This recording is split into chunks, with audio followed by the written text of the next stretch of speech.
నమస్తే welcome to our channel. Gig worker Sai Krishna lockup death మీద CBI enquiry కావాలని చెప్పి వైసీపీ పార్టీ అధినేత జగన్మోహన్ రెడ్డి డిమాండ్ చేశారు. అదేవిధంగా ఆ పార్టీ సీనియర్ లీడర్ అయినటువంటి వైవి సుబ్బారెడ్డి కూడా అమరావతిలో ఏదో జరిగిపోతుంది, నిధులన్నీ కూడా లూటీ చేస్తున్నారు, దానిపైన కూడా సిబిఐ ఎంక్వైరీ కావాలి, అంతేకాకుండా డిఎస్సిలో కూడా చాలా అవకతవకలు జరిగాయి, దానిపైన కూడా సిబిఐ ఎంక్వైరీ కావాలని చెప్పి అడుగుతున్నారు. అసలు వైసీపీ పదే పదే ఏ ఇష్యూ వచ్చినా సిబిఐ ఎంక్వైరీ ఎందుకు అడుగుతుంది?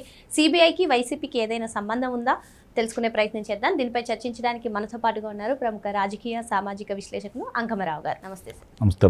అది చిన్న ఇష్యూ అయినా పెద్ద ఇష్యూ అయినా వైసీపీ పార్టీ నుంచి ఏ లీడర్ అయినా అధినేతతో సహా చిన్న స్థాయి లీడర్ అయినా సరే మాకు కావాల్సింది సిబిఐ ఎంక్వైరీ అంటారు. ఏంటి సార్ సిబిఐకి వైసీపీకి సంబంధం ఏంటి?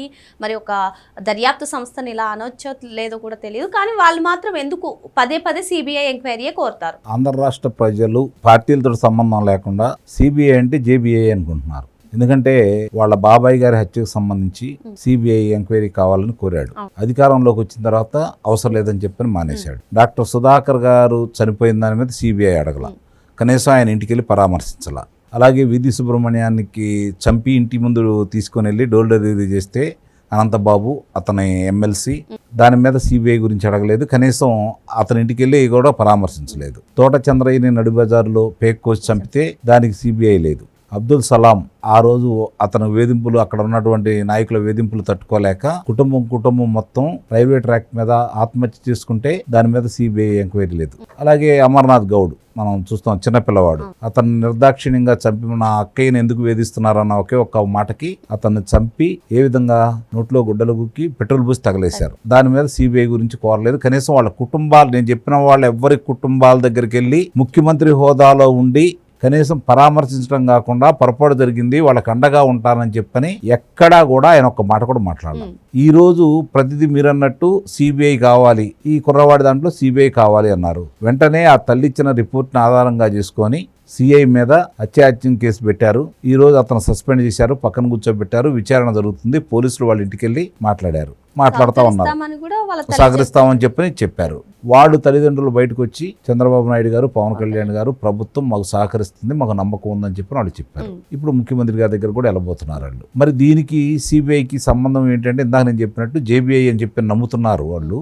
వాళ్ళ చేతిలో జేబు సంస్థగా భావిస్తున్నారు సిబిఐని. అంటే ఇక్కడ ఒక అంశం అర్థం కాలేదు సార్. సిబిఐ దర్యాప్తు చేయాలని చెప్పి వాళ్ళ తల్లిదండ్రులు, వాళ్ళ కుటుంబ సభ్యులు అడిగితే ఒక న్యాయం కోసం పోరాడుతున్నారు అనుకోవచ్చు, కానీ ప్రతిపక్ష పార్టీ అయినటువంటి వైసీపీ కోరడం ఏంటి అసలు? అంటే ఇక్కడ మీకు అర్థం కాని విషయం ఏంటంటే చాలా మందికి దీని గురించి అవగాహన ఉందో లేదో నాకైతే తెలియదు, కానీ అక్కడ విజయవాడ కమిషనర్ రాజశేఖర బాబు గారు, ఆయన మద్యం కుంభకోణంలో ఆయన ఆధ్వర్యంలోనే జరుగుతుంది మద్యం కుంభకోణం. అన్ని విషయాలు బయటికి తీశాడు. వీళ్ళ కుంభకోణాలు మొత్తం బయటకు వచ్చినాయి. ఎవరెవరు దీంట్లో పాల్గొన్నారు, ఆ డబ్బులు ఏ విధంగా తరలించారు, విదేశాలకు ఎంత తరలి వెళ్ళిపోయినాయి, బంగారం రూపేణా ఎక్కడెక్కడికి వెళ్ళిపోయినాయి, అన్ని విషయాలు క్షుణ్ణంగా ఆయన విచారణలో మొత్తం సోదాల్లో అన్ని బయట పెట్టాడు. కాబట్టి దాన్ని ఆధారం చేసుకొని ఇప్పుడు ఈడీ వచ్చింది కాబట్టి ఇప్పటికి 3 అరెస్ట్ కూడా జరిగింది. కాబట్టి ఆయన మీద ఉన్నటువంటి వ్యక్తిగత కక్ష వల్ల ఆయన ఏదో విధంగా బదనాం చేయాలనే ఉద్దేశంతో ఆయన మీద టార్గెట్ పెట్టుకొని ఇప్పుడు వీళ్ళు చేస్తున్నారని నేను భావిస్తున్నాను.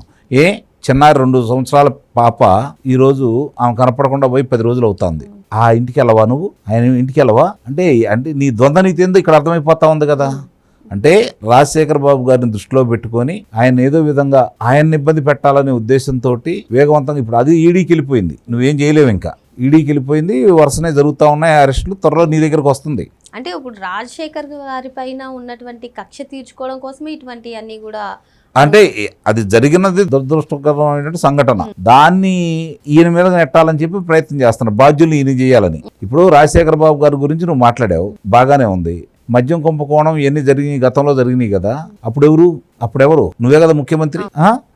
అప్పుడు జరిగినటువంటి హత్యలకు సంబంధించిన అప్పుడు జరిగినప్పుడు కూడా నువ్వే ముఖ్యమంత్రిగా ఉన్నావు కదా. నువ్వేమైనా బాధ్యత తీసుకున్నావా? ఈరోజు ప్రభుత్వాన్ని నిందిస్తూ ప్రతి వాళ్ళకి, ప్రతిపక్షంలో ఉండే వాళ్ళకి, మామూలు వాళ్ళకి, మనలాంటి వాళ్ళకి అలుసుగా దొరికేది ప్రభుత్వమే కదా. అది చంద్రబాబు నాయుడు గారి ప్రభుత్వం. జగన్మోహన్ రెడ్డి ఉండగా ఎవరు మాట్లాడటానికి ధైర్యం లేదు. చంద్రబాబు నాయుడు గారు ముఖ్యమంత్రి ఉన్నప్పుడు ఎవరైనా మాట్లాడచ్చు, ఎందుకంటే ఆయన పెద్దగా పట్టించుకోడు కాబట్టి. ఇక్కడ వర్రా రవీందర్ రెడ్డి, బోరుగడ్డ అనిలు, ఇంకా ఇష్టారీతిగా మాట్లాడిన వాళ్ళకే వాళ్ళ జోలికి చంద్రబాబు నాయుడు గారి ప్రభుత్వం వెళ్ళాలా. సాయికృష్ణ జోలికి ఎందుకు వెళ్తుంది? ఈ చిన్న లాజిక్ని ఎలా మిస్ అవుతున్నారు అంటే ఇదే రాజశేఖర బాబు గారిని టార్గెట్ చేసుకున్నారని అయితే నేనైతే భావిస్తున్నాను. దానికే ఇంత రాధాంతం చేస్తున్నారు. ప్రభుత్వం దీని మీద స్పందిస్తుంది, ముందుకెళ్తా ఉంది, కార్యక్రమాలన్నీ జరుగుతూ ఉన్నాయి. విచారణలో ఏం తెలిద్దా, న్యాయస్థానం ఏం తీర్పిచ్చిద్దా అనేది మన చేతుల్లో లేదు. ముందుగా శవం కనిపించాలి, లేదంటే ఆనవాళ్ళు కనిపించాలి, సాక్షులు వచ్చి సాక్ష్యం చెప్పాలి.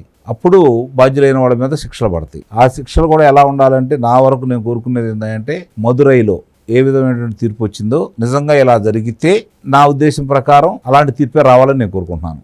ఇవాళ ఎవరైతే నాగరాజు అనే వ్యక్తి ఉన్నాడో సిఐ, అతనికి సంబంధించినంత వరకు పోలీస్ శాఖలో ఇప్పుడు అతన్ని అరెస్ట్ చేసి తీసుకురావాలి. అతను అరెస్ట్ చేసి వాళ్ళ ఇంటికాడ సీసీ కెమెరాలు లేకపోయినా తీసుకొచ్చేటప్పుడు సీసీ కెమెరాలు ఉంటాయిగా, పోలీస్ స్టేషన్లో సీసీ కెమెరాలు ఉంటాయిగా, అంటే అతను తీసుకొచ్చారని అర్థమైంది కదా.